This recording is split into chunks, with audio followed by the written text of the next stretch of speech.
Yes, doctor.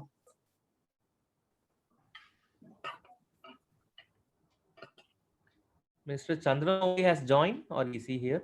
Because he is the main person behind the program, the organization. Yeah, so Molly, are you here? I think he should have joined by now.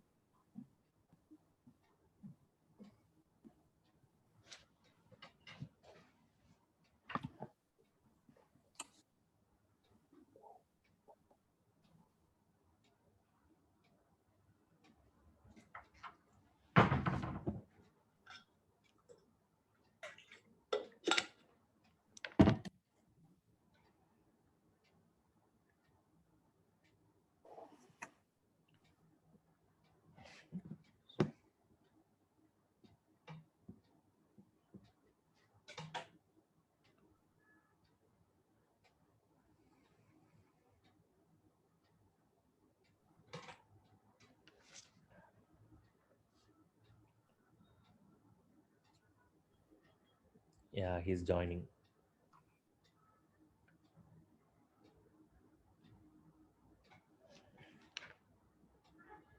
We can't hear you, Mr. Chandramouli.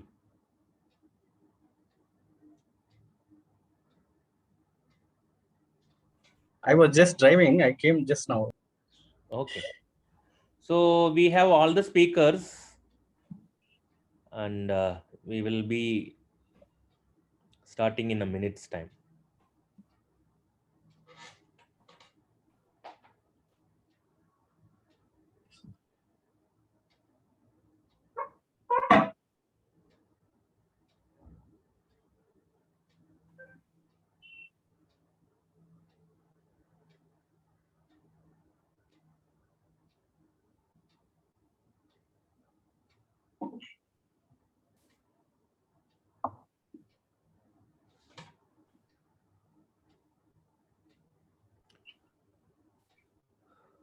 Okay, shall we start? Yes, sir. Yeah. So good afternoon, everybody. I am Dr. Ranjit Kumar Manogaran, pediatric neurologist at Ramachandra Hospital, Chennai. So welcome you all to this symposium on recent update about spinal muscular atrophy. So we know this month, August, is Spinal Muscular Atrophy Awareness Month. The theme of this month is we won't rest until everybody gets a care. So that's the theme of this year's program.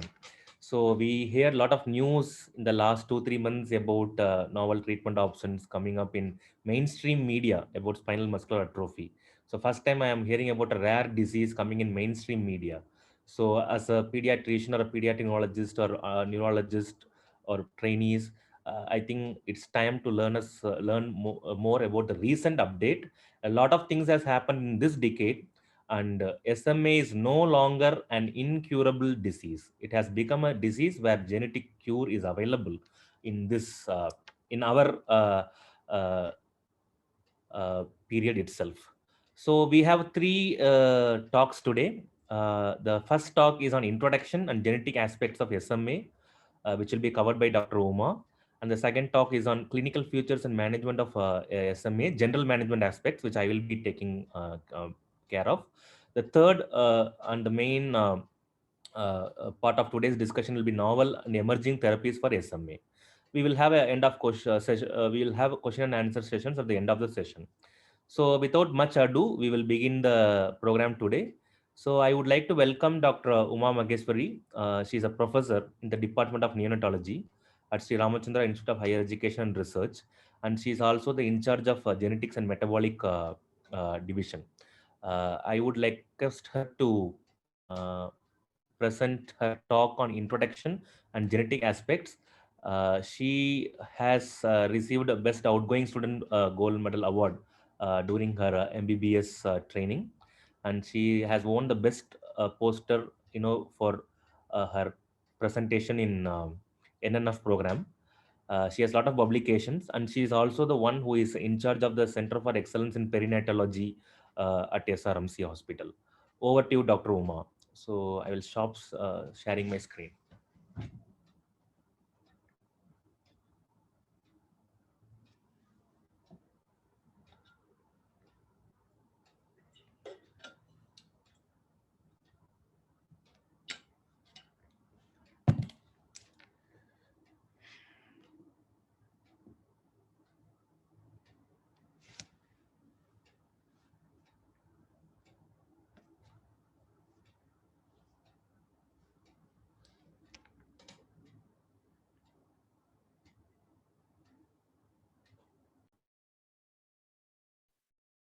Thank you, Dr. Ranjit, for the kind introduction.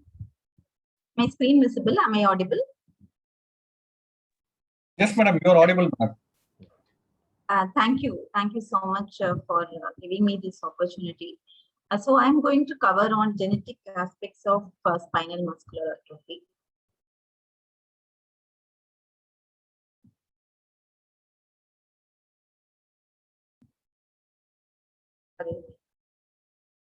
Okay, as told by Dr. Ranjit a moment ago, this is a rare disease which is drawn the attention of a huge crowd.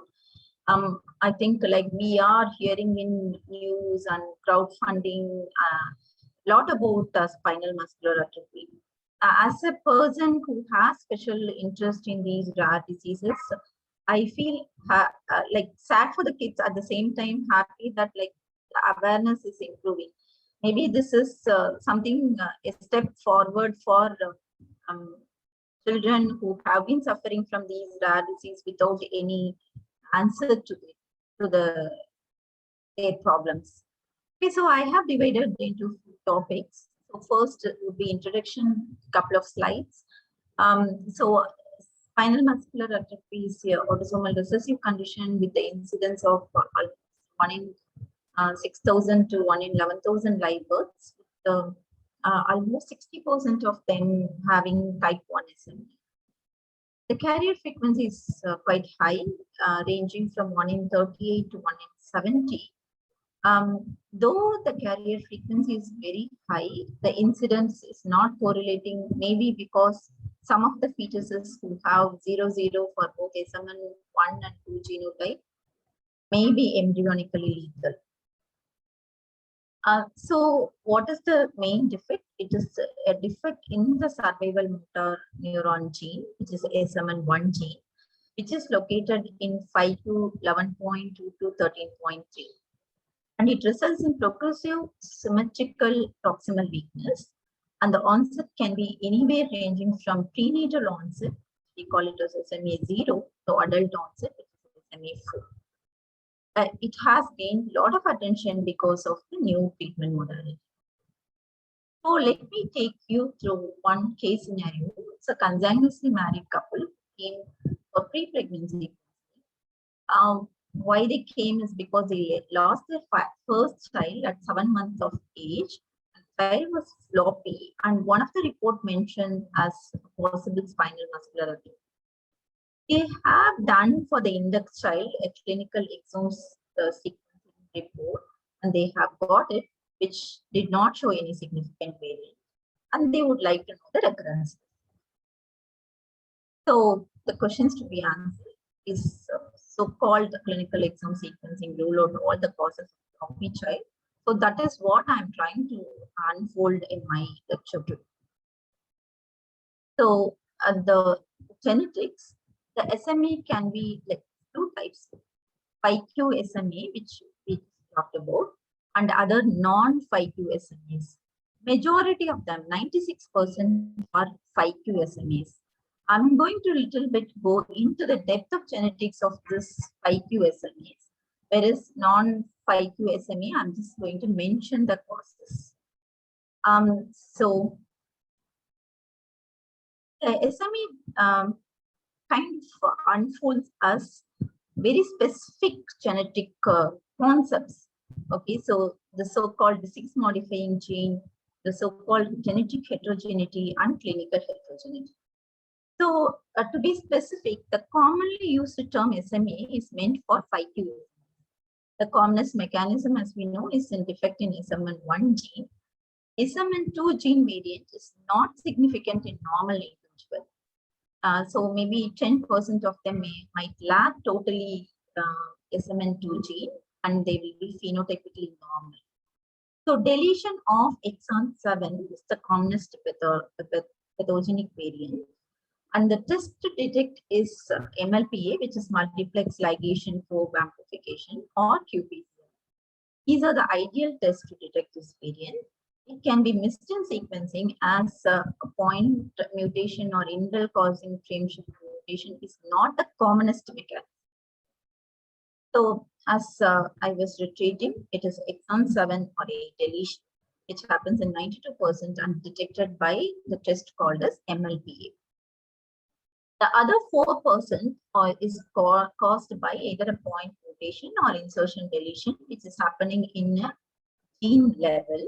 And a sequencing of SMA gene would give us an answer to that by PCR. So, little bit more about these disease modifying genes. So, we have these two genes, SMN1 and SMN2.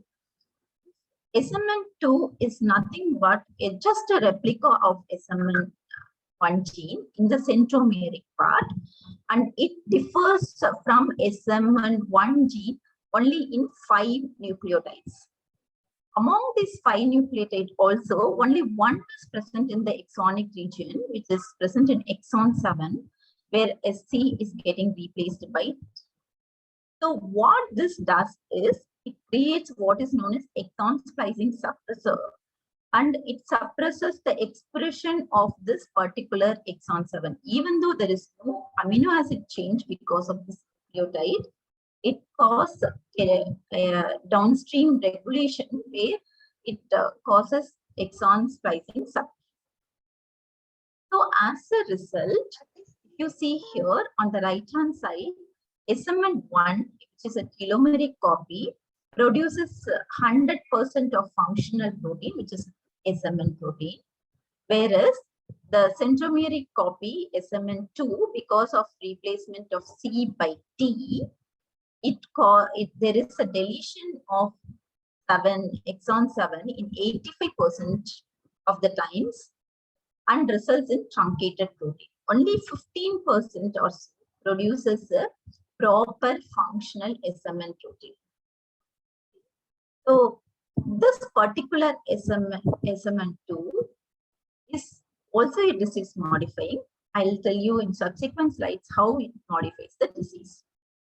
So here you can see this is an unaffected individual. They have both SMN1 gene, which is totally functional, and also an SMN2.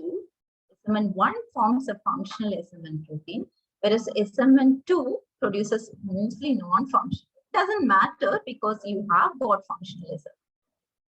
Whereas in a child with SMA, SMN1 is not, it is non-functional because of the mutation or exon 7 deletion.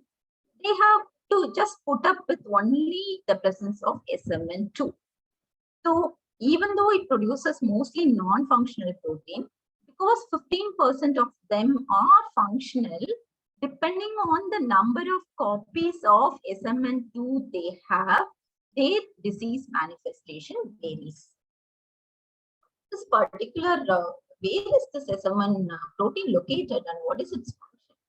Actually, in fact, it is ubiquitous and it is present in all the cells, but it has a very specific role in the neuronal cells. It's present in nucleus, cytoplasm, axons, as well as in synapses. To cut short the long story short, it is involved in RNA metabolism, RNA splicing, axonal transport, motor neural development, and neuronal connectivity. So that is a function of SMN protein. As I said, the number of SMN2 copies varies in individuals between 0 to 8, and loss of SMN1 protein is partially compensated by the presence of SMN2 protein synthesis. This explains the phenotypic variability, and it is inversely correlating with the numbers of SMN2 copy.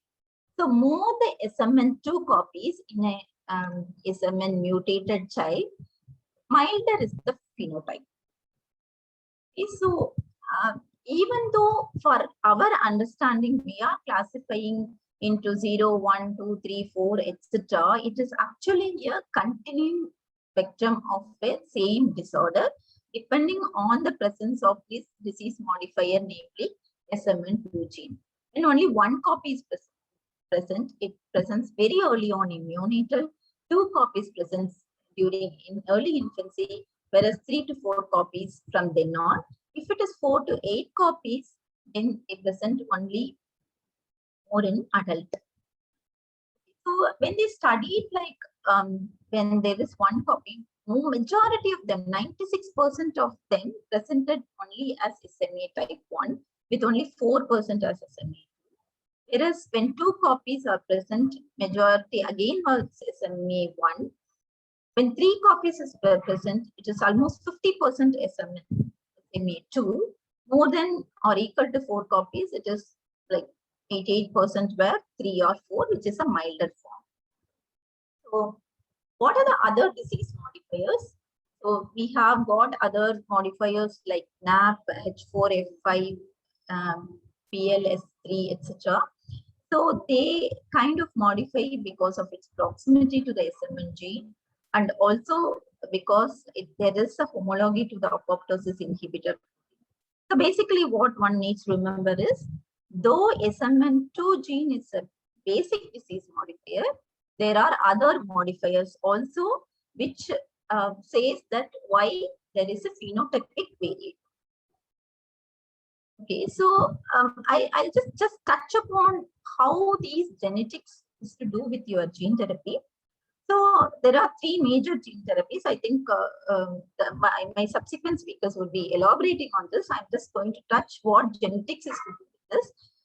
So if you say ASO, which is antisense oligosaccharide, oligonucleotide, and vector-induced small molecular SMN enhancer, 2 are to do with SMN2. So nusinersen is to do with the modification of SMN2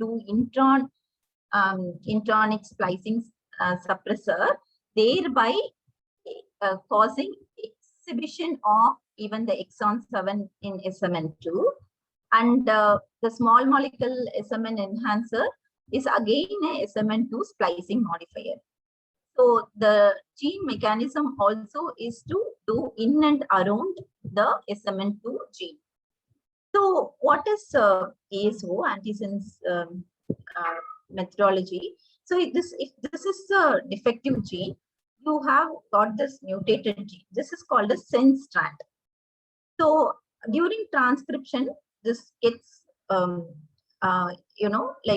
broken down into 2 chains, and we add what is known as antisense strand.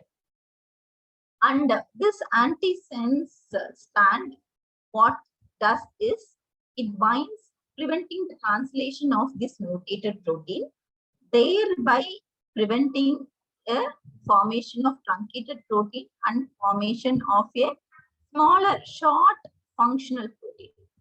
So this is the mechanism which is used in Spinraza, which is a nusinersen.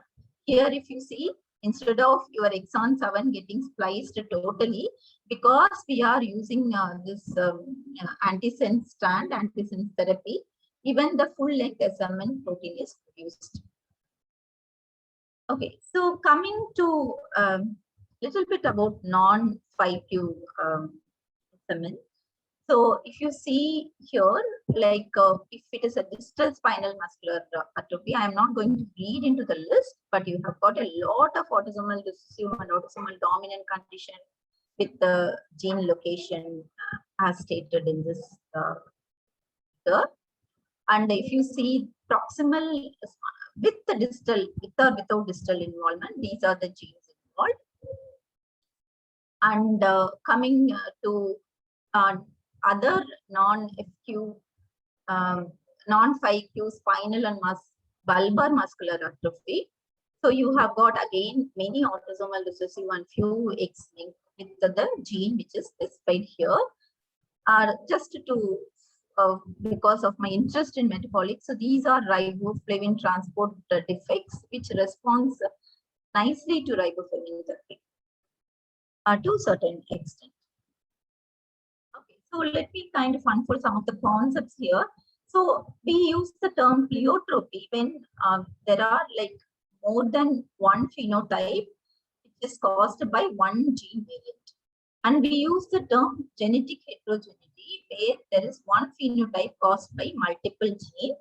And we know that here in this SMA phenotype, if you take, it can be caused by 5q SMN gene defect or whatever we have enlisted. So it's a very typical example for genetic heterogeneity.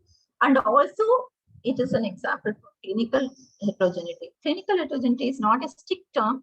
It means that the symptoms is overlapping with other disorders. And to confuse us, the same terminology is used in biostatistics. Okay, so now approach. Whenever there is a clinical suspicion of SMA, we ask for MLPA of SMN1 gene and see how many copies. If there is 0 copy, then it is a confirmed 5q SMA. If there is 1 copy, then we need to do a SMN1 sequencing as well.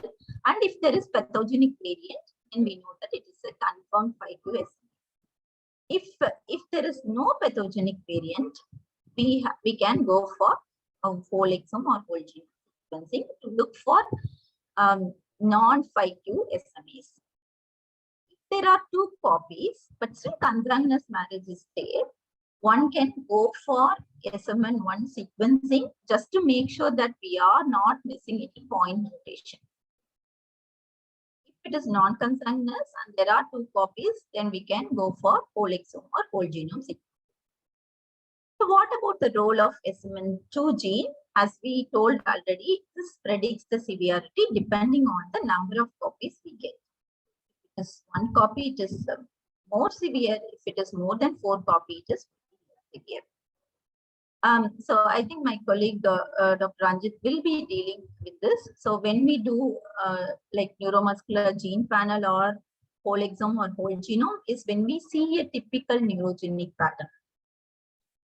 So to summarize, if there is a homozygous mutation because of loss of copies, which can be detected by MLPA or restriction enzyme analysis of SMN1 gene, with a detection rate of 95 to 96%, it is confirmed. Sometimes it can be compound heterozygous with 1 copy being deleted along with 1 point mutation, which can be detected by Sanger sequencing. And this is present in 2 to 5%. And we would do definitely an MLPA for SMN2 copies also. It is not for detecting the mutation, it is to prognosticate. So coming to genetic counseling, we know that it is an autosomal recessive disorder with 25% chance of recurrence risk. And to be very specific in this particular condition, the de novo variation is ranging from 1.7 to 2%. And they have found interestingly that this de novo variation is from paternal origin. Okay, so compared to all the other autosomal recessive conditions, the de novo variation here is very high because the site itself is very fragile. What are the challenges in carrier detection? So we just ask for number of copies of exon 7. There could be more than 2 copies in a normal individual. Almost 9% of the normal population can have 3 copies. If 1 copy of exon 7 deletion is present, then we can say that they are having carrier status. But if 2 copies are present, there are 2 possibilities. One is, okay, truly, honestly, the parents are not carrier, it is a good news. Maybe it is a de novo with low recurrence risk, but whenever it is de novo, we need to remember about germline mosaicism. But both the copies are from same chromosomes. Parents can be falsely reassured. We need to carefully interpret that. Some of the haplotypic study by microsatellite analysis can tell us whether these 2 copies are from the same chromosome or from different chromosomes. So here you can see in this depicted picture, if they have 1+1, they are not carriers. If they have 2+1, as I told, 9% of them can have this, they are not carriers. If they have 1, there is no confusion. So we can kind of label it as carriers. But they have 2 SMN1 gene in the same chromosome with the other chromosome lacking is any SMN1. They are still carriers, but we have a challenge in diagnosis. So, or if they have a point mutation along with only 1 copy of SMN1, the other copy having point mutation also, they will be. So this is a study done to find out the prevalence, incidence, and carrier frequency, and published in 2017. So they said Asian Indians have a carrier frequency of 1 in 70. So if you see here in this picture, irrespective of the number of sample size, almost the carrier frequency was around 0.019, which is approximately 2%. But 1 in 50 will be carrier across various ethnicities. And the exception being some of the Muslim, Israeli, Arab village and other community in USA. So counseling can be done using Bayesian analysis. There is a website available, Association of Clinical Genome Sites, where you can feed in all the things and it will give you calculation. So coming back to our case scenario. So we had put a 3-generation pedigree chart, most significant family history of neuromuscular disease. Ideally, for a prenatal testing, we should do a variant testing for the index, parental testing, and then prenatal testing. Here, variant testing is not available because the baby is not alive. So parental testing, we have to ask for exon 7 and 8 deletion by MLPA. If the parents are heterozygous, then prenatal testing can be offered by CBS or amnio. One need to rule out maternal cell contamination before doing the same, looking for same exon deletion in the fetus. This step is very important because without ruling out maternal cell contamination, it can be a mother's cell and we might be wrongly labeling it as heterozygous state, whereas truly the fetus could even be homozygous. So take home message, I find genetics of SMA5Q very interesting in many ways. So variation in same gene causing varying spectrum of clinical manifestation ranging from prenatal to adult onset and also depending on the number of SMN2 gene, which is disease modifier, is something like very peculiar here. As greater than 95% is due to exon deletion, one needs to remember as a pediatrician that exome sequencing is not an appropriate choice and it should be MLPA. Choosing correct genetic testing to clinch the correct diagnosis, and the mechanism of gene therapy is related to the disease modifier, and interesting fact on carrier status, false reassurance, and de novo mutation. And again, I want to insist as a neonatologist as well as a person interested in genetics that index style evaluation is mandatory for prenatal diagnosis. So as a pediatrician, we should be confirming with the molecular confirmation. Thank you so much. Thank you very much, Dr. Uma, for this lucid exposition of the topic. I think you have done an extensive review of the genetics of SMA. So it was great to listen. So I have asked the participants to type any questions in the chat box. So if there are any questions at this stage itself, we can ask Dr. Uma, and we can always come back at the end of the session also. So just I would like to ask one question. With the availability of new novel treatment options, like including gene therapies, how does that kind of change your genetic counseling? For example, the first child is affected, maybe the child might have expired also. Suppose the family comes to you maybe around say 23 or 24 weeks with affected fetus. Does your counseling change in the era of novel treatment? Very interesting question. And so as a person who has been dealing with genetic counseling for maybe like more than 8 years or so, the parents' perspective and the importance which we give to their views is very, very important. It could be even a cleft lip or cleft palate, unilateral cleft palate. We'll be telling that, oh, it is very much treatable, it is only isolated. But once it comes to the second child also having the same condition and they having undergone that experience, I think only the couple should decide on what they are going to do.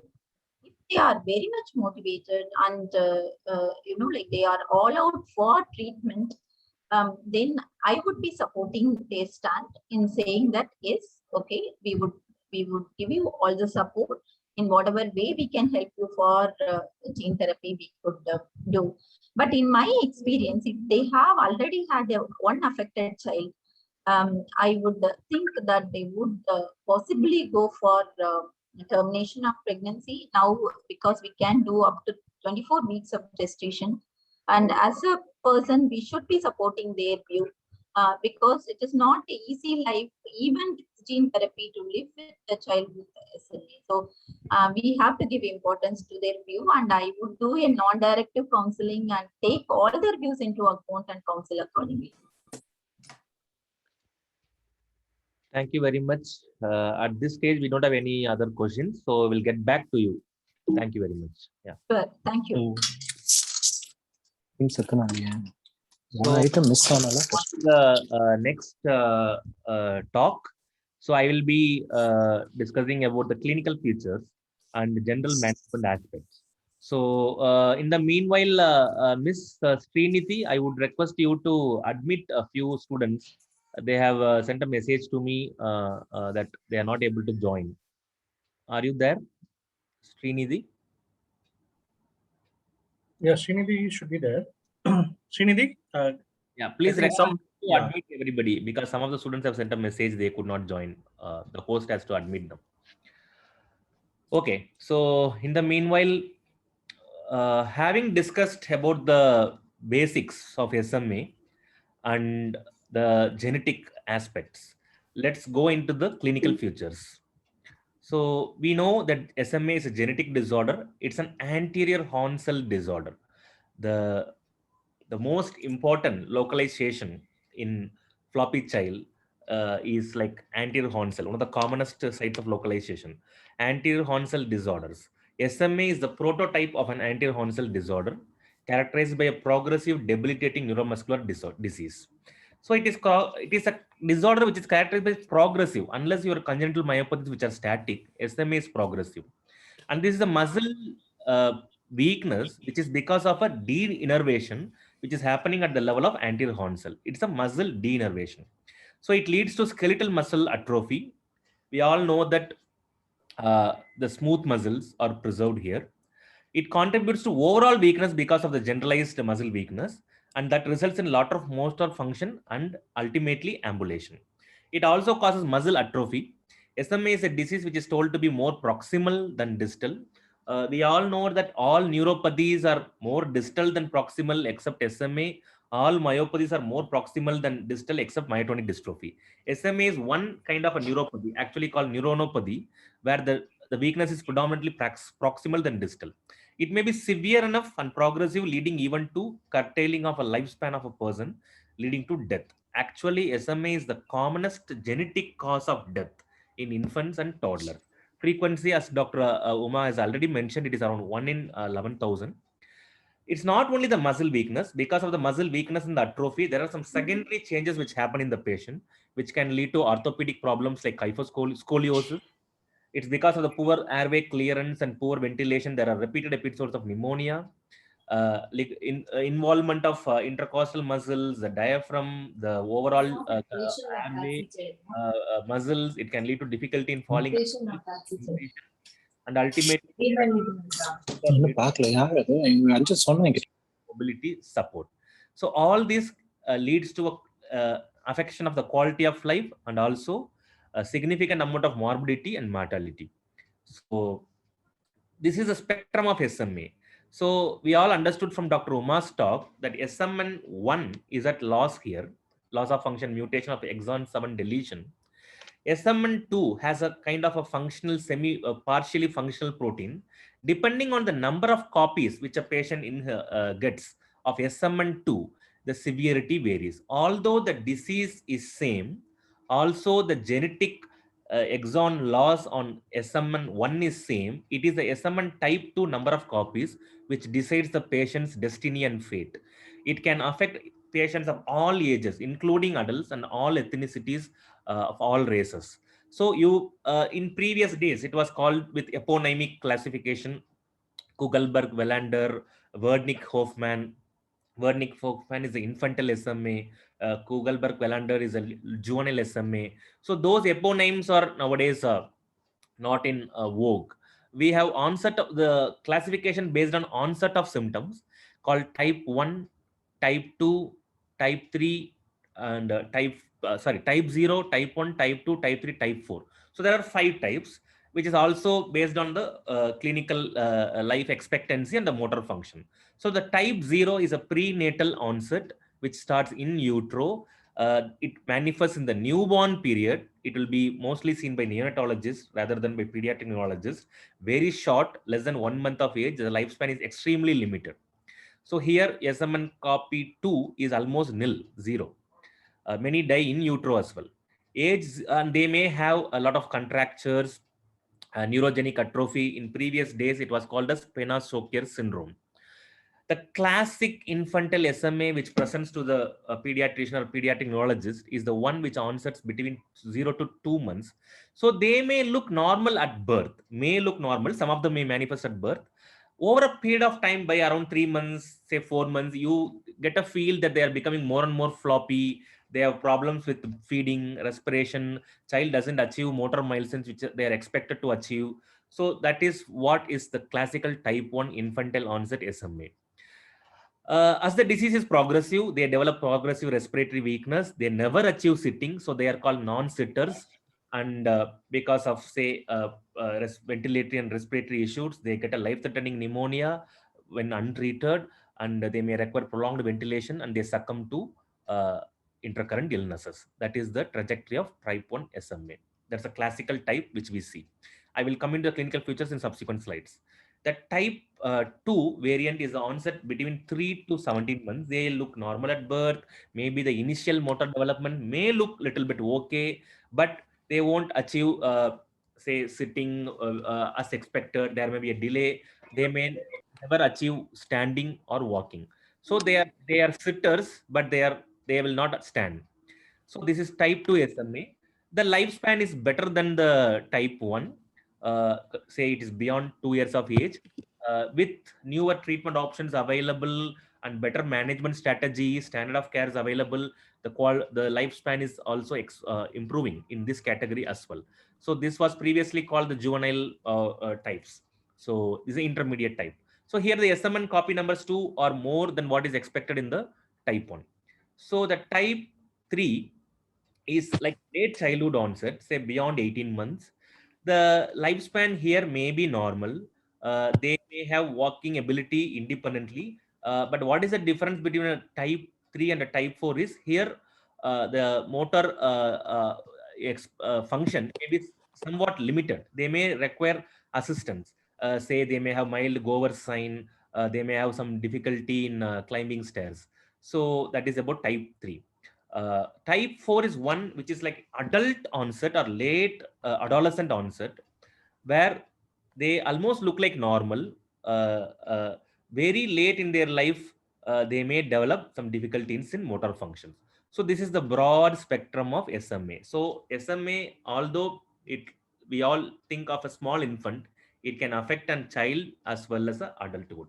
So anybody who comes to you with any form of difficulty with a motor functioning, one should think of SMA. So this is about the spectrum of the disorder. So yeah, so this has been already discussed, SMN 1 and 2. I am not going to the depth of it. So we will skip this part. So insufficient levels of SMN protein, which is very well important for the survival and the genesis of the anterior horn cells, leads to degeneration of lower motor neurons and the anterior horn cells. That is the one which leads to loss of motor function, which in turn can secondarily scoliosis, pneumonia, sleep difficulties, and other comorbidities. So severity is inversely related to the number of SMN2 copies. So this is the neuromuscular trajectory of spectrum of disorders in SMA. Say this is from birth on the x-axis to the adult life. You have the neuromuscular milestones on the y-axis. We have type 1, type 2, type 3, type 4, and this is a normal human individual.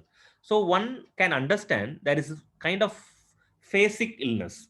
You have a pre-symptomatic stage phase where the symptom is not that evident.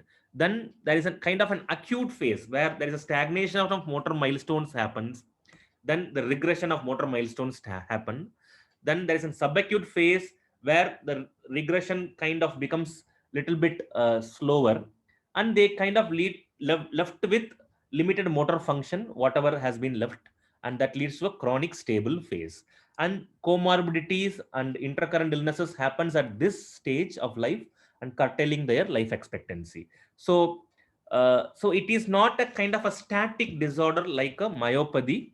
It is more of a progressive disorder with phasic illnesses.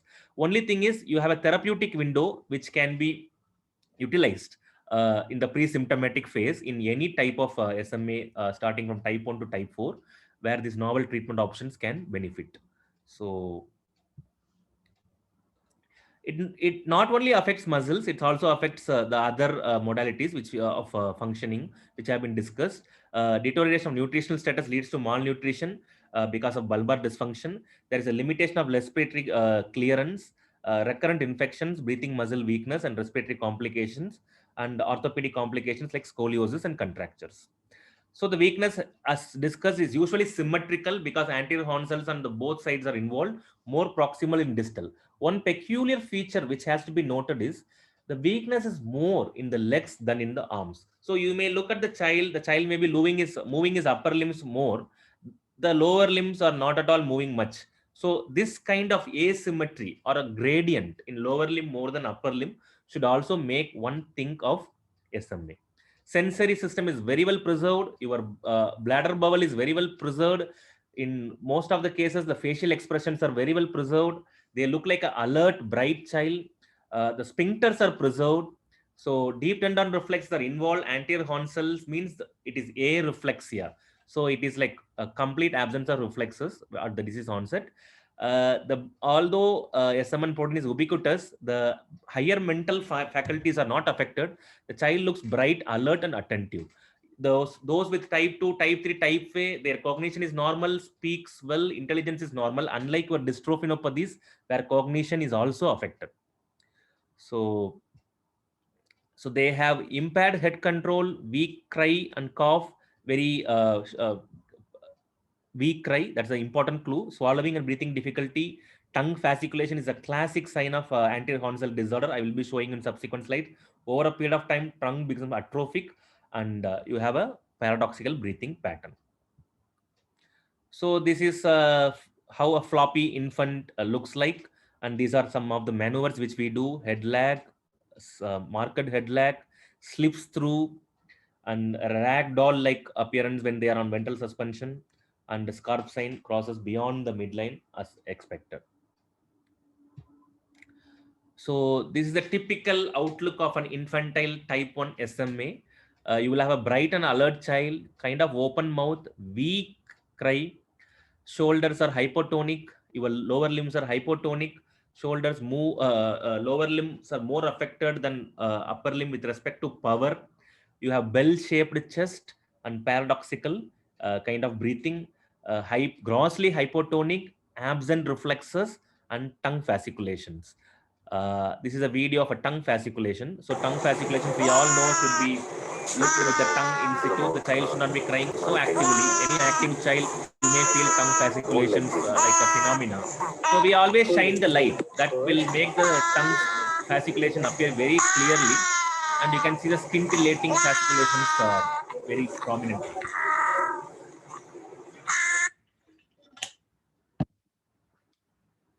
So if you have an infant with a floppy infant, hypotonic, proximal more than distal, areflexic, bright and alert, look for tongue fasciculations carefully. Again, if you get tongue fasciculations, your diagnosis is clinched. Proceed directly for a genetic evaluation. The approach which Dr. Uma has told, we do MLPA. We also ask for SMN copy number 2 copies as well, because the treatment options are nowadays available. Okay, so when the disease progresses, sometimes they develop severe intercostal weakness. In the initial stage of the disease, intercostals are more involved than the diaphragm. As I told you here, there is a kind of a distal to proximal gradient. Intercostals are first and more affected than the diaphragm. Whereas there is a specific rare type of SMA Dyke disorder called SMARD, SMA with respiratory difficulty, where diaphragm is involved than the intercostal. So you get the typical paradoxical kind of a breathing.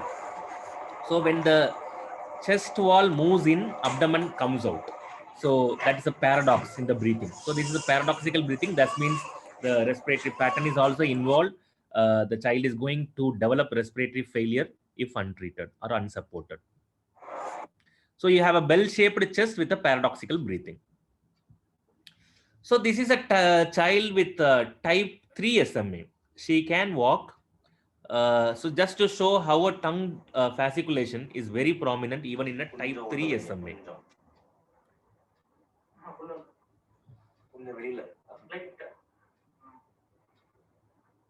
Yeah, now you can appreciate the tongue fasciculation which are happening.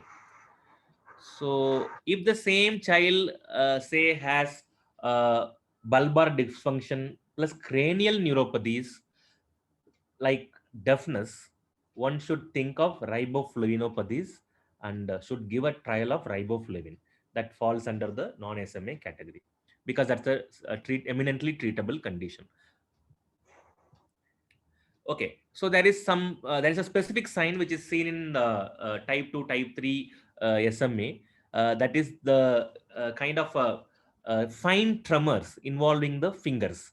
So that is called as polymyalgia myoclonus. That's the classic feature of anterior horn cell disorder. This is not seen in type 1 SMA. This is seen in the type 2, type 3 variants. So any child who has motor difficulties, always examine their outstretched hands, look at the fine tremors of the fingers, polymyalgia myoclonus. We sometimes even hold their fingers to appreciate is it having tremulousness. So that is a clue towards anterior horn cell. So CPK in anterior horn cell disorder like SMA is mild to moderately elevated. If you have such a phenotype with a mild CPK elevation, directly go for your genetic testing for SMA instead of going for other tests.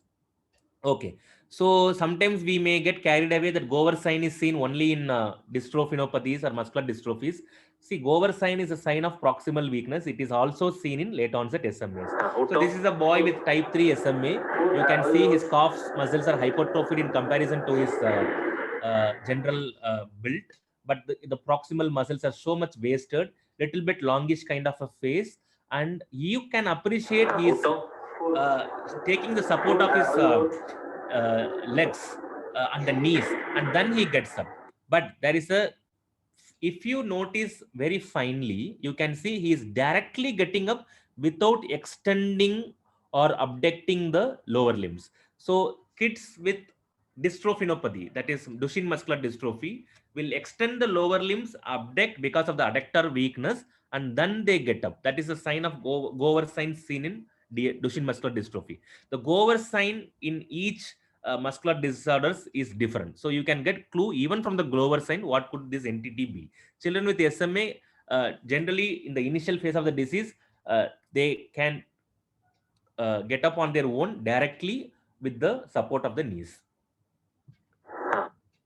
Okay, so calf hypertrophy. Calf hypertrophy is seen in muscular dystrophies. Calf hypertrophy is also a sign which is seen in late onset SMA and even in Pompe's. So presence of calf hypertrophy does not mean it is always a muscular dystrophy. It can even be a neuronopathy like SMA. So this is an adult type, type 4 with bilateral calf hypertrophy. So I will skip this genetic algorithm part. So, but the previous speaker, Dr. Uma, has mentioned about the NCS and EMG. So the current role of nerve conduction studies and EMG in evaluation of floppy infant is very limited. Only in cases where we have kind of some suspicion whether it is a motor muscle disorder or a nerve disorder, we do NCS and EMG. In a majority of times, we have direct clues like a gross elevation of CPK makes it's a muscular dystrophy. We directly go for, in previous days, we were going for myopathy gene panels. Nowadays, clinical exome is easily available. We directly go for genetic testing. If you have a child who are strongly suspecting SMA, there is no need to subject the child to nerve conduction or EMG. We can directly proceed with MLPA SMA gene testing. So the current role of EMG and NCS is very limited. In cases where there is a clinical dilemma or suspicion, whether you need a further new localization based on electrophysiology, in that situation, we may go for NCS and EMG. So this has been already discussed. So having discussed about the spectrum of disorders of SMA, the clinical features, I would give you a short overview of general management aspects.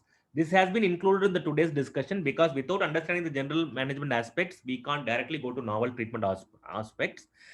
As a novel treatment is required or the need of the hour, even the general management aspect should not be overlooked or neglected. So early and timely diagnosis is necessary in all cases of SMA because general management as well as novel treatments needs to be started earlier, because the loss of motor neurons happen so rapidly. Once they are permanently damaged, nothing can reverse it. So it is important to start, make an early diagnosis and start an early treatment. So this is an overview. The primary goal of the management is to improve the quality of life, optimize their motor function, prevent the development of complications, improve their day activities of daily living, limit the suffering of the child and the family, and also prolong the survival rate. So these are the primary goals of management. So what can we do for motor function? We can provide physiotherapy, we can prevent contractures, we can provide braces, we can provide orthoses. So that is under the domain of a physiotherapist. So for non-sitters, sitters and walkers, the protocol and the can be modified, and that will be provided by a physiotherapist who is specialized in this field. Respiratory management, of course, we need to prevent respiratory infections. If at all it happens, we need to manage by doing proper chest physio. They may require pulmonary function testing periodically, and they may require a support of a pediatric pulmonologist.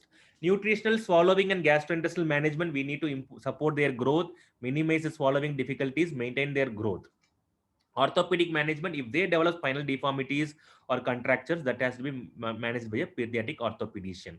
So as I told you, proper positioning, bracing for non-sitters, stretching exercises daily for improving their motion range of function, to improve their mobility, both for upper limbs and lower limbs.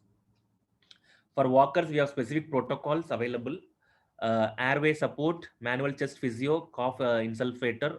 If those who are severely affected symptomatic individuals who have OSA or hypoventilation, they may require non-invasive ventilation, bronchodilators in specific situation, that is orthopedic management. Customary immunizations, annual influenza immunization, H influenza immunization, and pneumococcal vaccines should be given to SMA children, or for all neuromuscular disorders, to minimize the risks of respiratory infections. Some children may have severe difficulty in swallowing. They may require nasojejunal or nasogastric tubes. We need to improve their nutritional support. And orthopedic management, some of them may require spinal fusion surgeries, and they require periodic evaluation by orthopedician.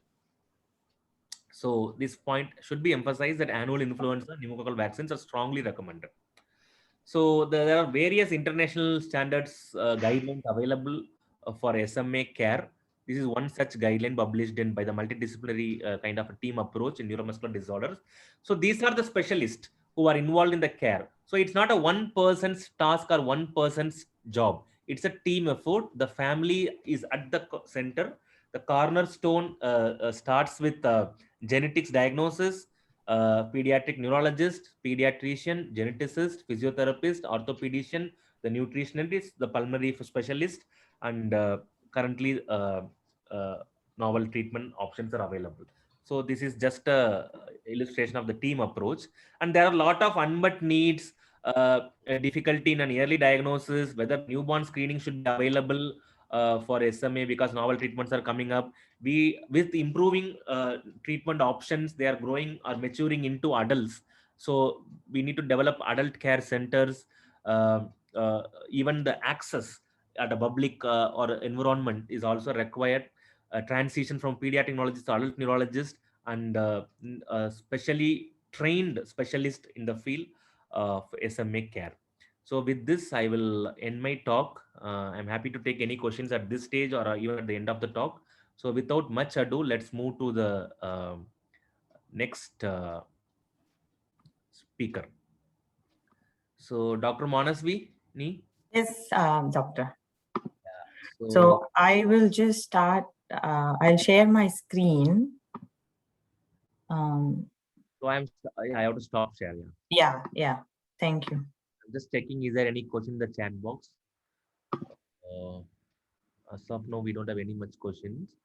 So let's move to the last part of the discussion today. The speaker is Dr. Manashwini Sivaramakrishnan. She is basically a biopharma scientist, specialist. She's currently based in Basel, Switzerland. She has a lot of international experience across the clinical and functions. She has done her PhD in molecular research and biology in universities from Australia, and she's currently working in Roche, and she's the one who is in charge of the Risdiplam, a novel drug program of Roche. So over to you, Dr. Manaswini. Thank you, Dr. Ranjit. I think you have a question in the chat on role of coenzyme At the end of the talk. Okay. All right. Sounds good. Thank you so much, Dr. Ranjit, and thank you, Dr. Uma Maheshwari, for both of your excellent presentations, and of course for inviting me to be a part of this session.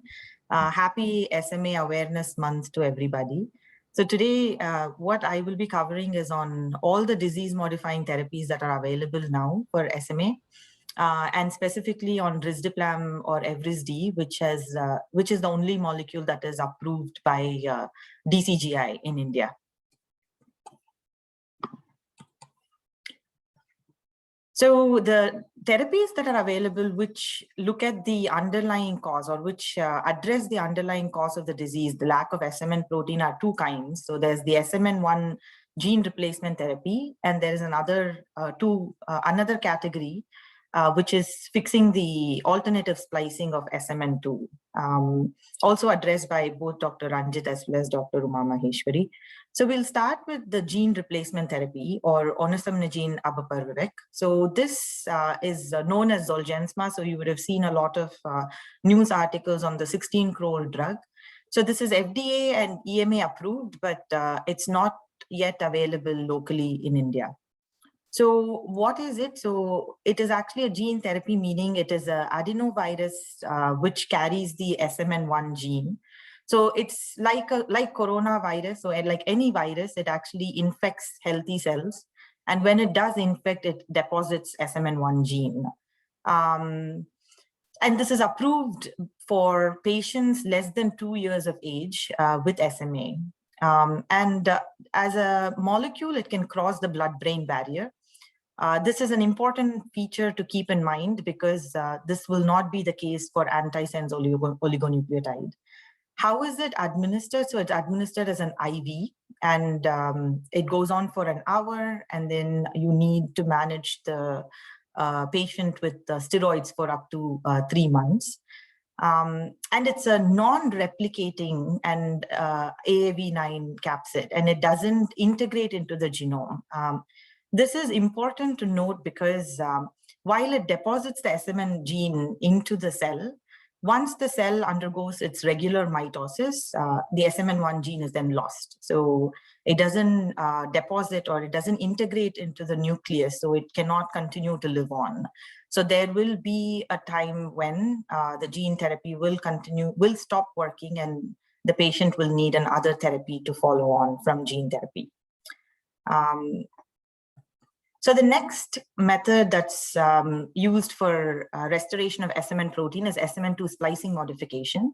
And there are 2 molecules that are currently approved globally, which is the antisense oligonucleotide, or nusinersen, which is FDA and EMA approved, also not currently available in India post-regulatory approval. And splicing modifier Risdiplam or Evrysdi, which is DCGI approved as well as FDA and EMA approved. So nusinersen is an antisense oligonucleotide. So it works to basically bind here the intronic splicing silencer region of intron 7.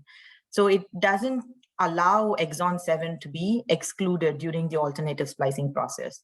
So what then happens is it forms a full-length SMN2 mRNA, and this then forms SMN protein, which is usually lacking in SMA patients.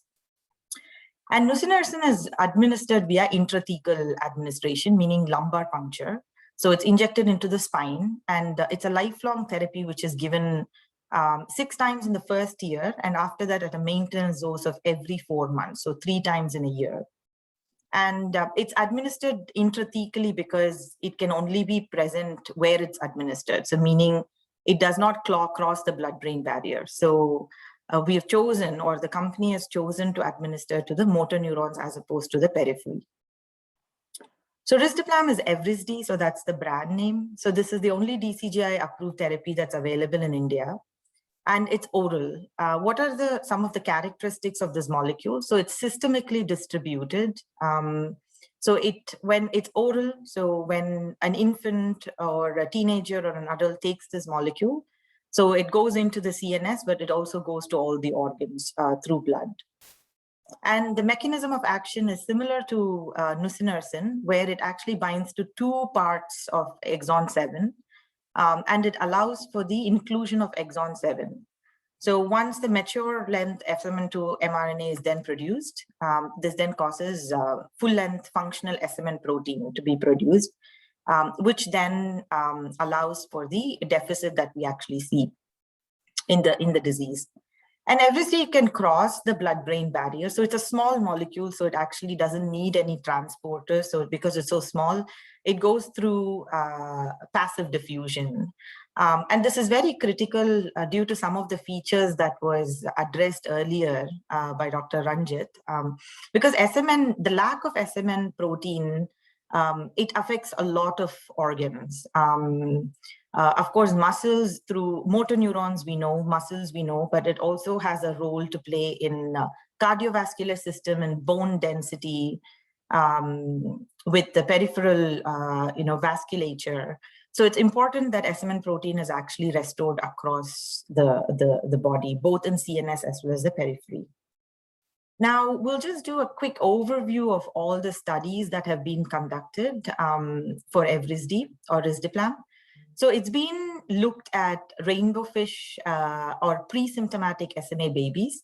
So this is also related to the graph that Dr. Ranjit had showed before. So there are different phases that an SMA patient go through. There's a pre-symptomatic phase, usually very, very soon after birth. So birth to approximately 6 weeks of old, 6 weeks old, before which the clinical symptoms starts manifesting. So that is one trial.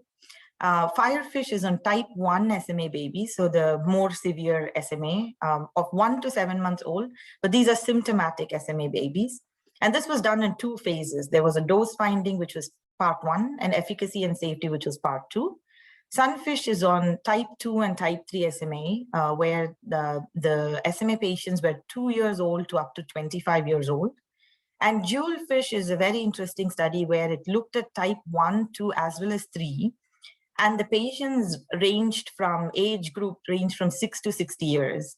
And what is different compared to the other is this is non-naive patients, meaning these were patients that were coming from a nusinersen or onasemnogene, the gene therapy. So they've had a previous disease-modifying therapy, which they then moved to risdiplam.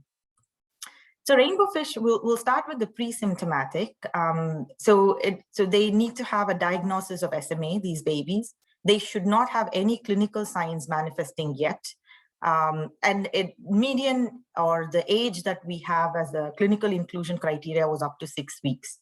So primary endpoint was number of infants who can actually sit without support.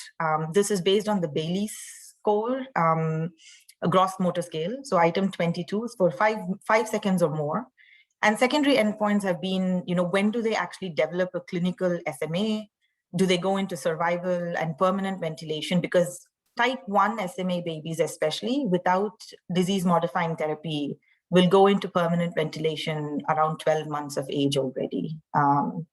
Achievement of motor milestones and ability to swallow and feed orally as well, which is very important from a bulbar function perspective. So we are still enrolling. There are 25 infants, but we've already had interim analysis for 12 of these infants. Median age of treatment have been around 1 month of age, so 28 days. And their SMN2 copy number have been split between 2 as well as over 2. And the identification method has been both, family, they've had a previous history of SMA, as well as newborn screening. Now, this is some of the exciting results that we've had. So this was hot off the press. So the release of this data was just 1 or 2 months ago in AAN and EAN meeting. So 100% of the babies have managed to maintain head control. They sit, they roll. So these are all normal babies' development steps. They crawl. 20% of them are standing with support, 80% of standing without support, and 80% of them are also walking independently. And this is at 12 months. So imagine a 1-year-old child, a normal child. So these are the developments that they'd go through. So all of these infants are basically developing according to WHO standards of development. And this is just a graphical representation of the same data that I mentioned in the previous slide. And then CHOP intent is one of the very critical motor tests that you would assess in clinical practice. So a healthy baby or a healthy individual, the maximum score that a non-SMA individual can reach is 64. So that's here, that's shown as the ceiling. And out of these infants, so 4 out of 5 of them have scored above 60. And 1 of them have scored 58, so which is the ceiling. So for a SMA child who is not treated, they usually cannot go over 40. So that is just from a natural history perspective. And this data also, when you compare it with pre-symptomatic population from gene therapy, this fares better at the same population. From an adverse events perspective, so there hasn't been anything that was treatment related. So it was much more of the underlying SMA, so nasal congestion, and of course, a normal infant development process like a teething. So nothing that was related to the drug. So there has been no discontinuation as well because of the drug. So overall, all of these infants are developing according to the WHO windows for healthy children. There have been no treatment-related serious adverse events, which has caused them to discontinue treatment. So this is a quick comparison between the 3 before we go into the further study. So there's risdiplam, there's nusinersen, and gene therapy. So in terms of the age population, so when you actually compare the 3 disease-modifying therapies that we have, so for 0 to 2-year-old, risdiplam and gene therapy is very well indicated. So nusinersen is also indicated, but the route of administration is usually a cause for concern. For 3 to 17-year-old, risdiplam and nusinersen have been indicated. The negative here is because it's only from real-world evidence. The clinical trial data has only been until 9-year-old. And gene therapy, we have no data beyond 2 years old yet. And for 18 plus, there has been only risdiplam, which is indicated, and gene therapy and nusinersen, especially for those individuals where scoliosis is quite pronounced, it is hard to administer. From an administration perspective, so of course, oral is easier to take from a patient, physician, as well as a caregiver perspective. Lumbar puncture usually requires, anesthesia, hospital administration, and gene therapy is quite convenient as well, where it's only one-time administration. Safety and tolerability, they've all been reasonably safe, except for gene therapy where there is a risk of liver injury. And once the effects of the gene therapy are waning, you cannot administer it again. So it's a treatment, it's not a cure, and it can only be administered once because of the AAV virus. The sustainability of effect, so risdiplam and nusinersen are lifelong. So there is continuous upregulation of SMN protein.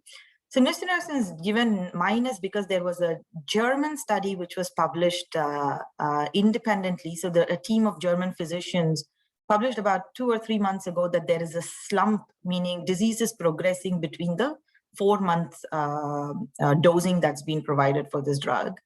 And there is now a trial by nusinersen to increase the dosing in order to prevent the progression of the disease between dosing. Availability throughout the CNS and in peripheral tissues. So both gene therapy and risdiplam does very well. Nusinersen is only available in the CNS. It doesn't move to the periphery. From a breadth of data package, so clinical as well as real world evidence. So largest clinical trial from Evrysdi. Nusinersen, slightly smaller population, but they have wealth of data from real world evidence being approved as of 2016. And gene therapy, a very small population have got it both in clinical trial as well as real world because of the high cost. And then from number of patients who've actually been treated after they've been available.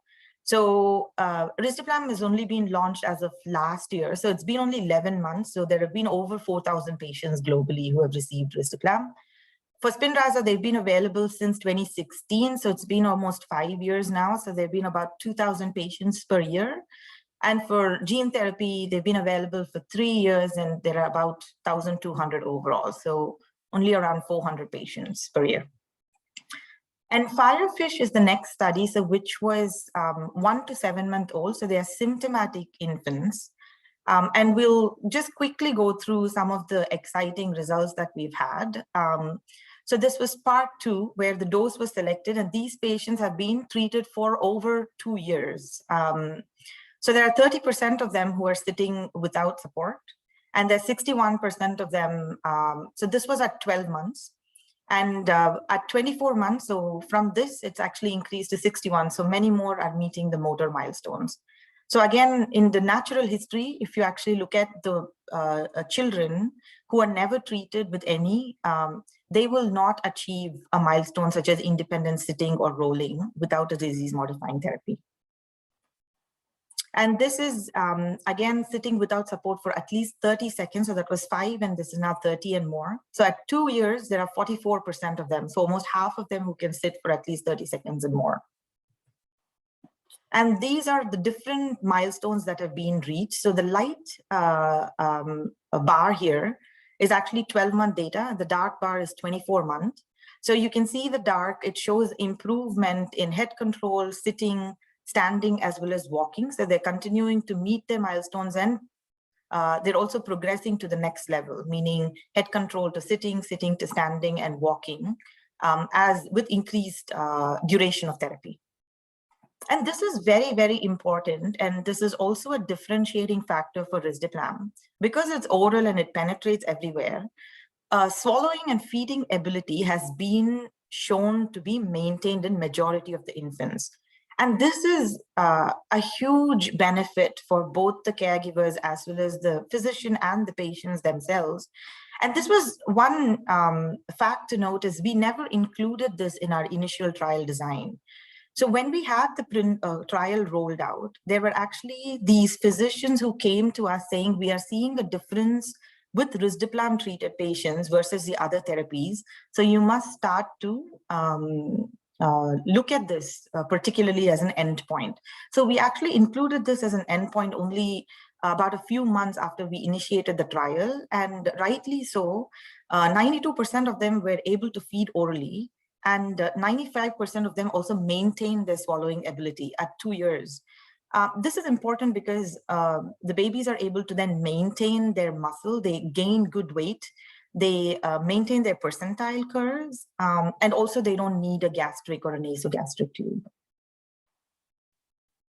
So this is the CHOP intent score that I was mentioning. So in a SMA child who is not treated, they would never cross over 40. So at 24 months of data, a 2-year data, the blue bar, which is darker. So 76% of them have been over 40, 44% of them are over 50, and 10% of them are over 60. So 64 being the highest score that one could gain. And this is also a very, this is also a differentiating factor that we've got as evidence from physicians, where the hospitalization have decreased dramatically, where 34% of them have never required hospitalization in 2 years. And between the first year and the second year of therapy, there's almost a 50% reduction in the number of infants who have needed hospitalization. And this is looked at even hospitalization for like a very small case, even 1 day a year. And adverse events are similar to what we saw in rainbow fish. So it's underlying cause of the disease as opposed to anything related to the drug. So there have been no safety findings which have been found that led to the withdrawal in Firefish Part 2. And then Sunfish is a study where we looked at patients who had type 2 or type 3 SMA. So they were 2 to 25 years of age. So they needed a confirmed genetic diagnosis of SMA. And they are naive patients, meaning they shouldn't have had an SMN2 targeting therapy before. And from a surgery perspective, they shouldn't have had any within the past 18 months that were planned or had a surgery within 1 year before initiation of the study. So here, the scale that was used for MFM32, and in this study, we also had a placebo group for first 12 months of therapy. So you can see the risdiplam arm is the one in blue, and this is the change in the motor function scale, which improves versus the placebo, which continues to decline. And then there was a change in revised upper limb module. So this is the upper motor limb function, which also continues to increase compared to the placebo, which decreases for the disease over time. And this was room which we continued to measure post 12 months because the placebo were then allowed to cross over. And we can see that the Sunfish Part 2 patients who were getting risdiplam, the active arm, continue to improve in their upper limb module. And this was across the age group, 2 to 25 years old. And again, from an adverse event, so there was no treatment-related adverse events. So it was related to the disease itself, and it led to no withdrawal from the study. And 100% of them continue to survive and continue to get the drug today. So finally, we'll speak about jewelfish. So jewelfish is the population where they are non-naive. So there's never been such a study done before. So they've had a previous therapy and they've then moved on to get risdiplam. And we now have the 12-month interim data, and we will have 24 months, and we'll continue to publish these results as we go. So who are these patients? They should have had a confirmed diagnosis of 5q SMA. Their age ranged between 6 months to 60 years, and they're non-treatment naive patients. So they've received nusinersen before. So we ourselves had a molecule before called RG7800 before risdiplam. So these patients have also been allowed to move to risdiplam. Olazoxime, so which is a neuron protector. So it's not a disease-modifying therapy. It's a complementary therapy. So those patients who were involved in olazoxime, they were allowed to move, as well as those patients who got gene therapy before. And the primary endpoint is safety and PK, and we also look at the MFM32 as a key exploratory endpoint. So this is a busy slide. I think the takeaway is that the distribution of the age is diverse. Gender, we've got both male as well as female. Type, we've got 1, 2, as well as 3 from SMA types. Copy numbers, we've got SMN2 copy number 1, which is very severe, to 4. Motor function at baseline. So Dr. Ranjit mentioned about certain types of SMA being classified as non-sitters, sitters, and walkers. So we've got across that spectrum as well as scoliosis. So there were patients who had scoliosis, and there are also patients who've had over 40 degrees of curvature, which is more severe form of scoliosis that were included, as well as patients who had their hip subluxation as well as dislocation. And primary reasons for patients to come from a nusinersen or a onasemnogene were tolerability concerns, lack of efficacy or loss of efficacy, and sometimes it was also patient preference in terms of which therapy they wanted to get. So as of today, there was one patient who discontinued from RG7800. There was 4 patients who discontinued from nusinersen, who came from nusinersen, and 3 who came from olazoxime. So all the patients from gene therapy continuing to remain in the study. So we've had overall 95% continuation of patients in the therapy. And adverse events are the same compared to the other trials. So there have been no treatment-related adverse events that we've seen.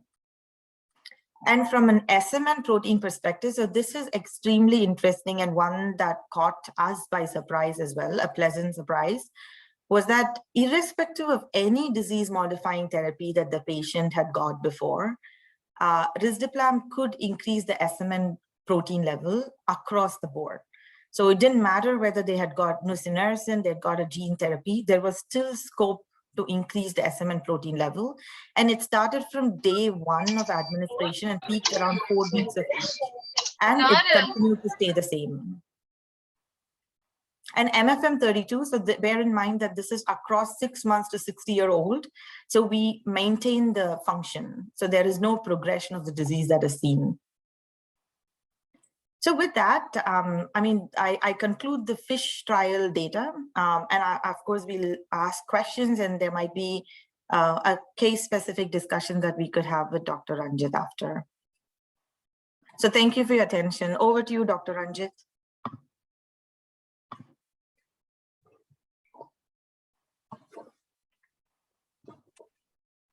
So, Doctor Sir, are you able to connect? Here, I am here, yeah. Yeah, sure. Thank you very much, Dr. Manaswini, for your insights into the novel treatment and the trials, the FISH trials on risdiplam. It's heartening to learn that SMA patients can get curative treatment options in this decade, coming years. So, currently there are no further questions on your. I would like to ask Dr. Uma if she is. I think she's there. Dr. Uma, are you there? Yes, I'm there. So, what is your take on newborn screen for SMA, neonatal screening? I personally did not touch the newborn screening aspect. It's a future. I think many of the developed regions are working on it. Because earlier the treatment, if it is going to improve the milestones, definitely that is the main aspects of newborn screening, the preventive aspect. But as far as India is concerned, I think we have to have newborn screening for many of the other treatable conditions like biodenidase, etc. So before we kind of have a strong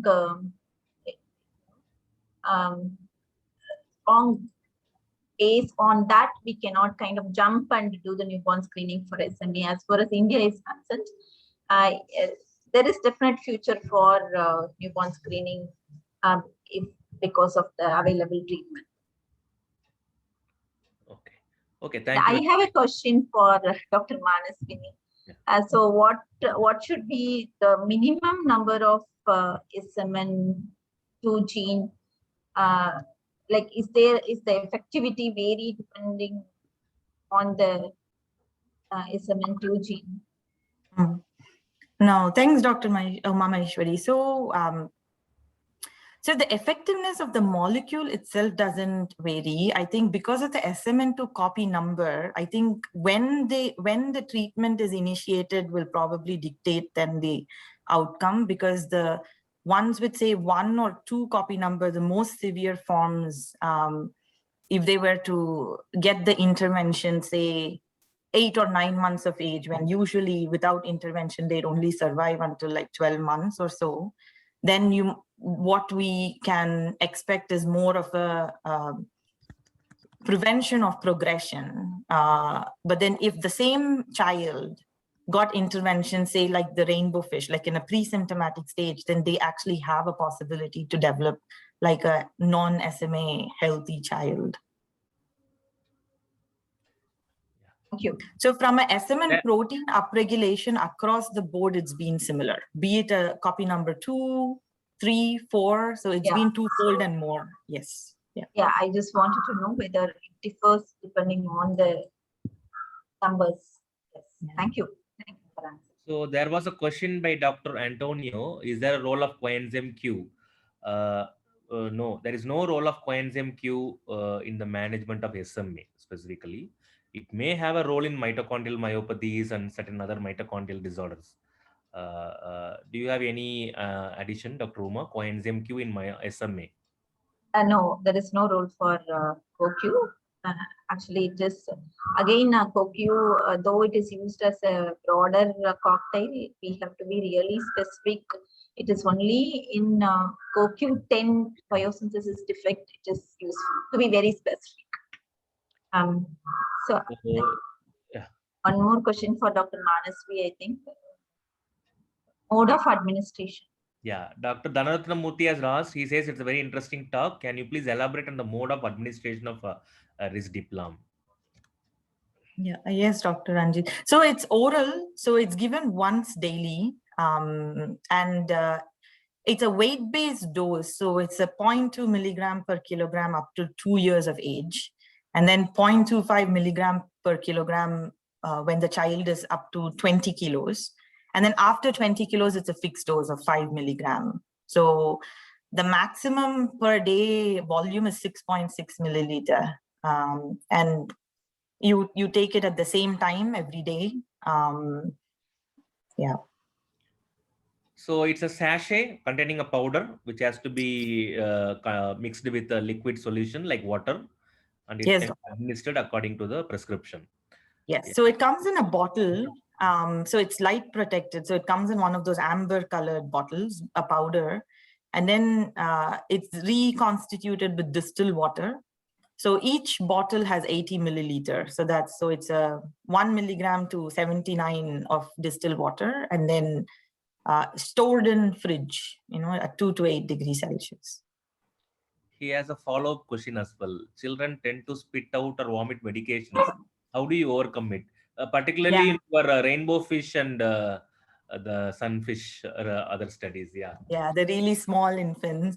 No, it's a very good question. And so one way we have done that with infants is to give it before, they are either breastfed or the formula, because then, they swallow the medication and then, you give. I think from a flavor perspective, it's strawberry flavored.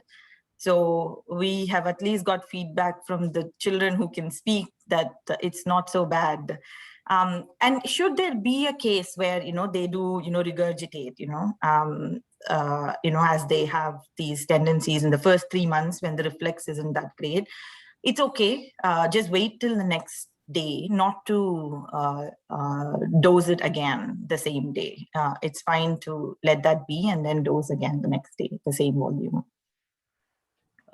So till we see some other questions, let's move on to the more practical aspects. Like, is it available in India? We understand it has been approved by DGCA. Is it available? Yes, doctor. So it's already available in India. So we've actually, the official launch was the 10th of July, but we've had the product in India available since April. So if there is a child and if there is a need, please do, get in touch with your local Roche team. And there have already been patients in West Bengal who have procured the medication after its launch. So yeah, we understand that Zolgensma and other drugs are exorbitantly costly. In media about the cost in Indian marketing, I'm not sure whether you will be answering or Mr. Chandramouli will be answering this question. Yeah. The cost of the medicine and yeah.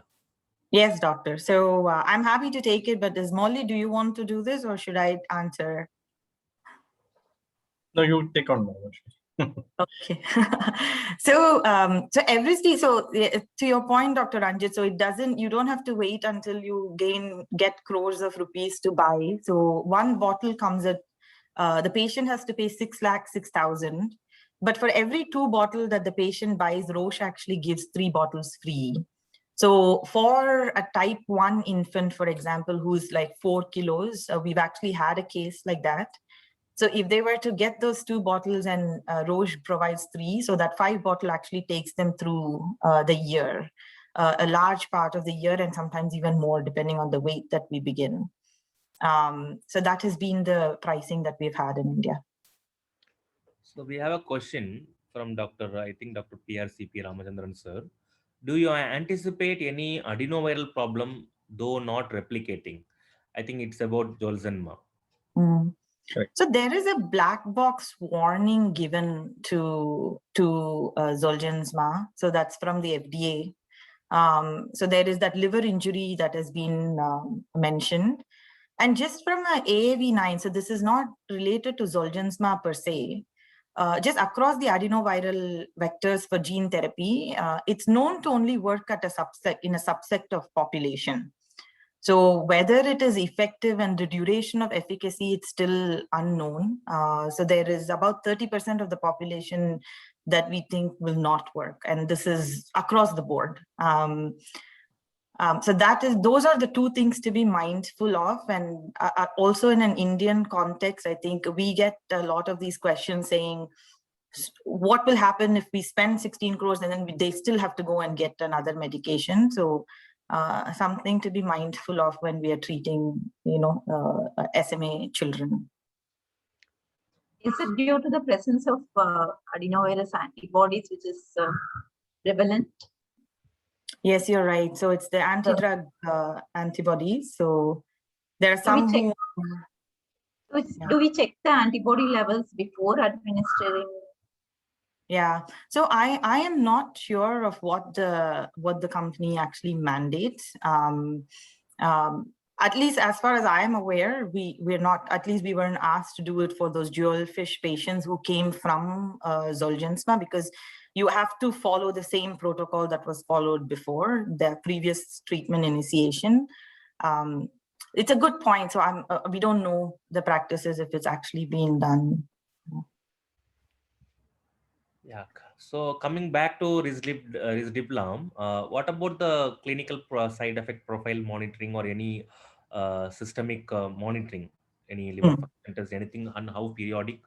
And what do you think is the practical scale for motor function assessment in the Indian setup? Yes. So at least so there has been no additional monitoring that has been recommended by any of the regulatory bodies. So we have a pretty good safety profile. So you might have noticed in the trials or also in some of my slides where it said no ophthalmologic monitoring was necessary. That's because the predecessor molecule, Moonfish, where we also took the patients from, so there were some indications in monkeys in terms of ophthalmologic readings, but it never showed with risdiplam, so it was fine. So only recommendation is because it's weight-based for the infants who are 1 year, because they triple their body weight in the first year. So ideal to meet them and measure their weight every month at least, or to at least tie in with their vaccination appointments, when they need the vaccinations for the first year and two. Because after the first year, they sort of stabilize. So maybe then every 2 months would be good. And we don't recommend the parents to adjust the dose. We always say that you need to go to the doctor and then get the weight height percentile checked before the doctor recommends what your daily dose should be. And the motor function tests, what we have seen is to do it more consistently within the first 6 months. After that, once you have an idea of how the child is faring, then you can determine how often you'd like to measure. Thank you very much, Dr. Manaswini. We have a question from Dr. Shubha. What happens to the patient's condition? I mean, I think she's meaning clinical condition if they discontinue medication due to cost. Yeah, it's also... I just want to inform the delegates that Roche is doing a compassionate access program. I think that has been closed, as understand. So now it is open only for patients who can buy on their own or through some other corporations. So what happens to the patient's clinical condition if they discontinue medication due to cost? Thanks, doctor. Yes, you're right. So we have over 70 patients who are in compassionate use, have received risdiplam in India, so Indian patients. So of course, we will never do a trial to discontinue medication because you need the SMN protein for maintenance of motor neurons as well as the muscle strength. I think the only advice is that the medication, it's not the medication, it's more the SMN protein is needed on a day-to-day basis for these patients. It will prevent the progression of the disease and improve or stabilize until the patient is on therapy. So her question is if they have thought of buying the medicine due to some means and they are able to get it for some period, say 6 months, and then they are not able to continue it further. In your post-marketing surveillance, the 4,000 odd patients which you have done so far, do you have any patient who has kind of lost to medication compliance, and what happens to the clinical condition? If they do, they have a sustained, at least some amount of improvement which is being sustained because they're not continuing the medication, or they're regressing or losing their motor function or going back to level 0. That is the basic. So I think where the baseline is protected until they are in the medication, on the medication. So we haven't received any medical information on a patient who has discontinued so far. Also from a pharmacokinetics data. So if you were to look at how long it stays in the system, so it takes about 28 days for the molecule to clear completely. So it's about a month. So beyond that, there is no other data that's available. So any other questions? So apart from these 3 treatments, any other new treatments very promising, anything in pipeline, do you feel? Because they are so costly. Yeah. Anything cheaper alternative. Yeah. Yes. I mean, one thing to also mention, which I didn't go through beyond the drug support. So in India, so Evrysdi is actually 1/3 of the cost of wherever it is in rest of the world. And on top of it, we have this free drug support, and there is also physiotherapy, nutritional, career counseling, and a host of support that we offer from India for the risdiplam patients. So from a pipeline perspective, there are no disease-modifying therapies that are currently researched across the world. There is a anti-myostatin, so which is a muscle builder that's been looked at by Scholar Rock. And it is similar to the olizoxine that I mentioned. So it will help with as a complementary therapy, but it wouldn't address the root cause. It wouldn't increase the SMN protein. So it will be helpful for increasing the bulk of the muscle, and no other disease-modifying therapies or SMN targeting therapies have come up. So, like, I just want to add one point. Like, there were few practitioners who are prescribing valproate and carnitine, even in this few last years, as a histone deacetylase inhibitor, histone mechanism. They have been found to be not useful. So, valproate and carnitine is not useful in SMA. So before I close, just recently we had an experience that in pre-drug era, when there was no treatment option available, say when the child is deteriorating and dying, the parents kind of made up their mind, they accepted what is happening to their child, and so they kind of reconciled with them. So now that the drug is available, but they are not able to procure because of the high cost and exorbitant cost. How do families, how can we help the families for whom they can't procure this medicine? Like how to cope up with this kind of a situation where the drug is available, you can't buy it because of cost issue or some other logistic issue. So how do we deal with it? I think Dr. Uma and Dr. Manaswini can answer this. Basically, yeah, an orphan disease, an orphan drug treatment is possible, but it's not possible to give for a particular child. Thank you, Dr. Ranjit, for the question. I think definitely it is going to put on a guilt factor into the parents' mind. So if they are not able to procure, so I have faced a similar situation where, for inborn errors of IEM or some particular condition, I have counseled for liver transplantation, and they could not do liver transplant because of the high cost, and that puts a lot of guilt factor in the parents. Even though I have not faced any SMA parents as such, I think I would like to extrapolate the same experience in these parents. Definitely there will be a guilt factor. I think a lot of crowdfunding is happening for SMA, like a lot of crowdfunding. Even I get like few WhatsApp messages on and off for XYZ in crowdfunding.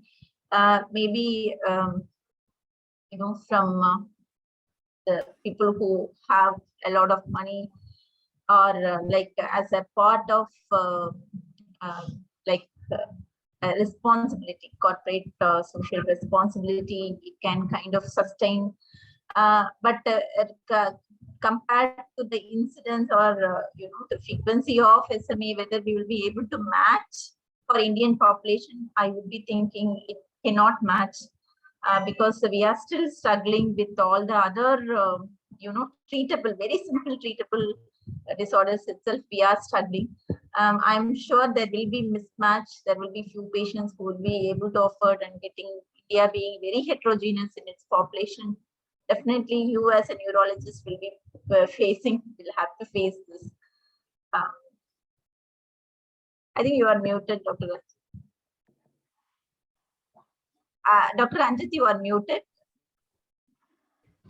Yeah, we are facing such situation. I think the governments should also pitch in, and the role of NGOs in such rare diseases also should be the thing. And Dr. PRC sir is adding, it may get support like enzyme replacement therapy.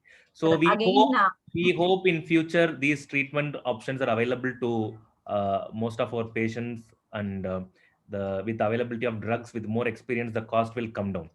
So, but the takeaway from today's presentations will be, if drug is available and it is orally administrable, and it can be easily accessed. You were trying to say something, Dr. Uma? Yeah. Yeah, even the enzyme replacement, when it came, like there was a committee formed, and the 100 patients got entry very easily. They cut that one particular point. After that, now to get entry in a sustainable level is very difficult. We had a Marquio where we had to do stem cell transplant because like option of enzyme replacement from BioMarin is very limited, and we could not afford the cost. If it is a one-off cost, maybe the parents will be able to offer. But if they have to kind of do it on a day-to-day basis, and it's going to cost them on a day-to-day basis, then it is very difficult for them to sustain. Even the enzyme replacement is on a hold, sir. Yes, like there is now the recruitment has stopped on a compassionate basis. Those who can afford, yes. Exactly. Dr. Manaswini, any concluding remarks? Any concluding?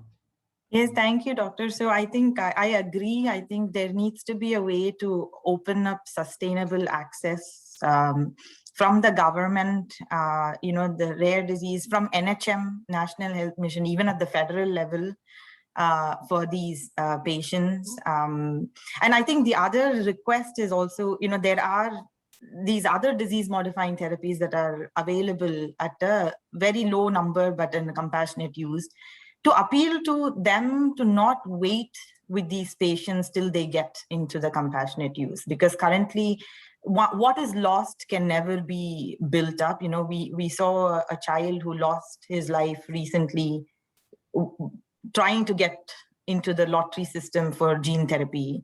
One child lost after getting gene therapy because it was too late.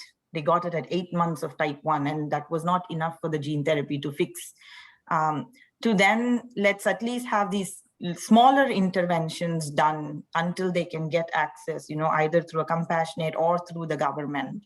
So it doesn't then add the bulk or of burden on the patients. But I think with what you started is what I would like to finish, Dr. Ranjit, is no more SMA deaths is what our vision is. Like, it should be that these babies go on to have a good, healthy life and have a career of their own that they can then pay for their own medication even.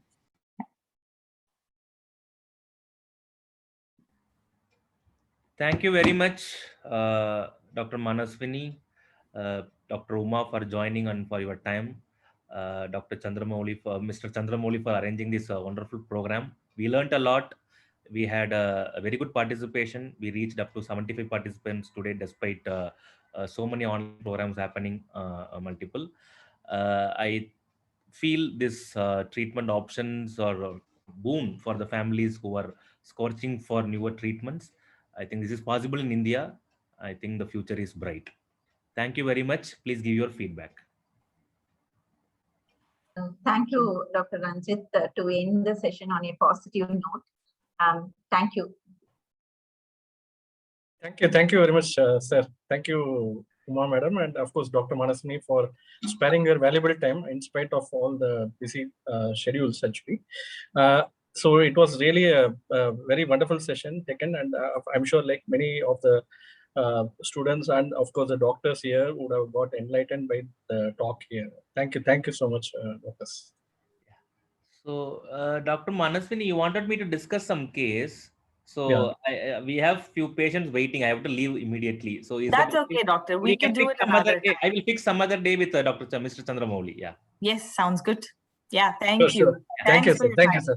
Thank you, Dr. everybody. Mameshwari. Bye. Thank you. Thank Bye. you. Thank you. Nice meeting you. Nice meeting you. Bye. Bye.